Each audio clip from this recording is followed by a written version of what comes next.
Our party, the All Progressives Congress, is convinced without measure that we are all aware of the times we are in and consequently understand our roles and obligations in keeping our society safe and secure from the fiercer spread of the coronavirus. We are assured too that we are equally aware of the fact that in our state, Edo, our governorship election is no more than 7 weeks away. In that as well, we all have the responsibility of active participation. It is in view of these foregoing concerns that we have called you here today to provide regular updates on our initiatives and activities geared towards reclaiming and installing the mandate of progress and development in our dear state. But for us to achieve that, we must first of all create an environment and an ambience that is comfortable, commodious, and enables the flourish of peace and upright debate of ideas. An environment that allows for all aspirants, however popular, obscure, or gymnosophists, to democratically pursue their ambition without brazen or overt intimidation. Unfortunately, and lugubriously so, because of the compounding intolerance of Governor Obaseki and his iron fist administration, this has been made impossible. It is no longer news that state-sponsored elements acting under the clear directive of the Edo State government destroyed the APC's billboards and their physical infrastructural paraphernalia of partisan campaign.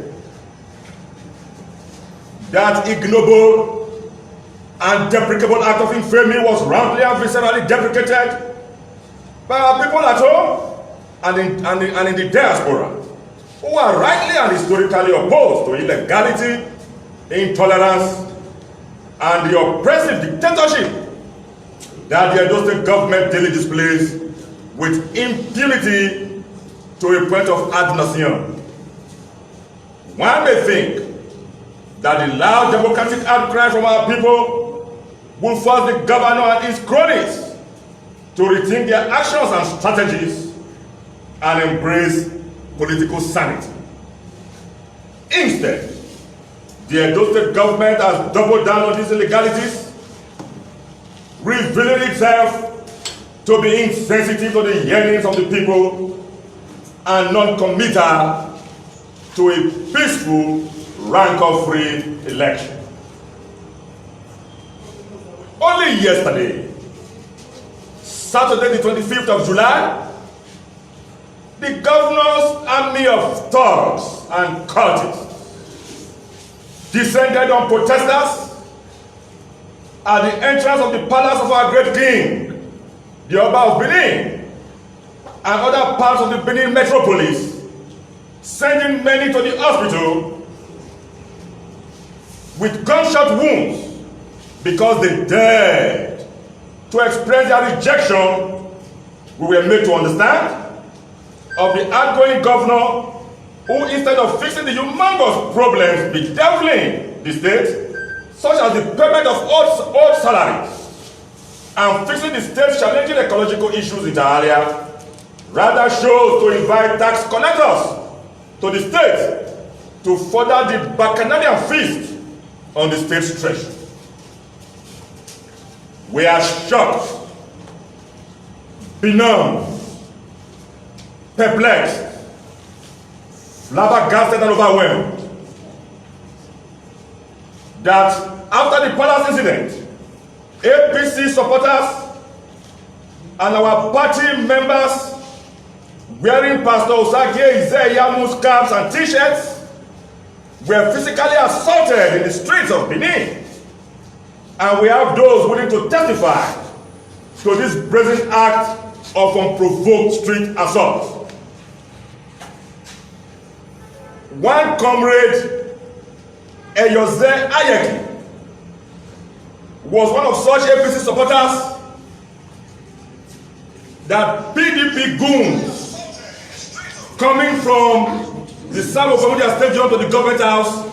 saw in front of the Ritz Hotel at golf course, descended upon him with battle axes. But for the fact that some persons in that crowd rescued him, it would have been a gory tale today. This is unacceptable to us as a party, and we ask the Commissioner of Police and all security agencies, how long more can APC persuade its teeming party loyalists to hold back in the midst of this unprovoked assault on our members? What's the information have also reached us from sources in Obaseki's government who are but disillusioned with this nefarious act that the governor has plotted and perfected a criminally appalling initiative aimed at subverting the will of the people. On the back of conscripting renowned cultists and providing them official cover and funding for wanton violence under the guise of AIDS appointments, the Edo State government is planning to use COVID-19 as a ruse to neuter grassroots leaders of our party, the APC, on the eve of the gubernatorial election by abducting and detaining them in isolation centers. This way, disenfranchising them and forestalling the political force they would deliver in pursuit of APC's victory. Having pellucidly read the handwriting on the wall that he faces a monumental defeat and an electoral opprobrium on the 19th of September, Obaseki aims to illegally strike what he deemed the end and important political leaders of our party with the hopes of subverting the election. Names of prominent leaders of the APC have been compiled to be dealt with, intimidated, harassed, terrorized, physically assaulted, and lacerated by state-sponsored goons. Mr. Governor Obaseki is also planning to continue his persecution of Comrade Adams Aliyu Oshomole with trumped-up and inconsequential charges at the 11th hour of electoral politics.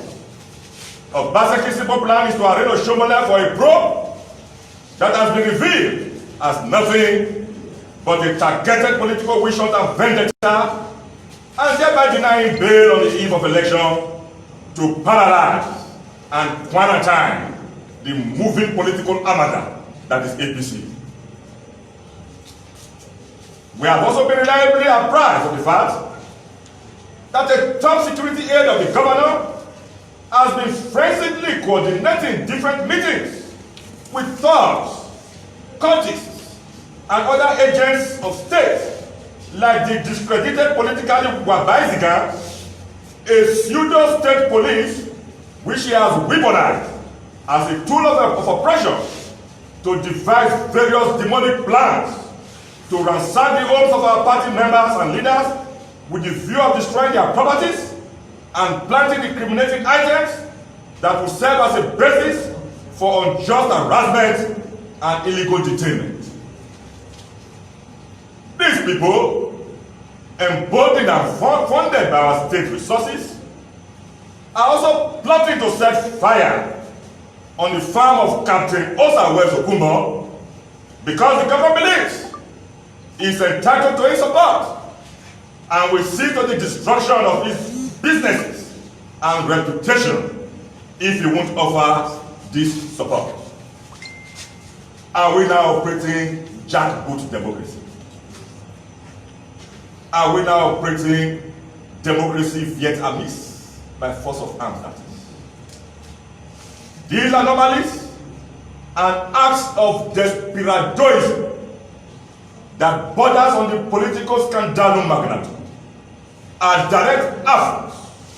on the country's constitution and the rule of law.